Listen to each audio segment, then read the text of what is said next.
We return now to our top story. The Supreme Court heard arguments today on the legality of President Trump's sweeping tariffs on foreign imports. President Trump has cited 1977's International Emergency Economic Powers Act, which gives him broad control over the country's finances during a national emergency.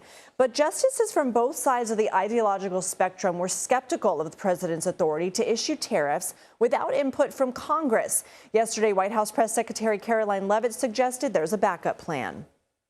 The White House is always preparing for Plan B. It would be imprudent of the president's advisors not to prepare for such a situation. With that said, we are 100% confident in the president and his team's legal arguments in the merits of the law in this case.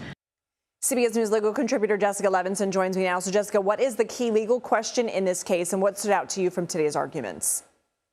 The key legal question is whether or not the president has the power to unilaterally impose tariffs under this 1977 law, the IEEPA, even though it doesn't use the word tariff and it's never been previously used to impose tariffs.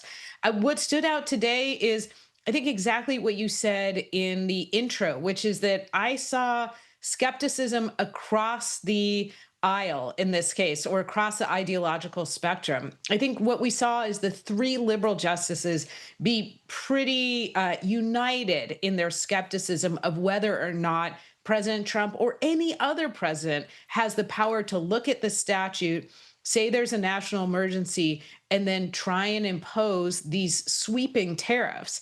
I think what you also saw is some of the justices on the more conservative end of the spectrum trying to figure out, if you allowed the Trump administration to do this, where would the limiting principle be?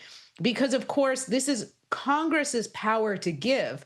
Back all the way back to the Constitution. The Constitution says it's Congress that has the power to impose taxes and tariffs and regulate foreign commerce. So the question is, did Congress give enough of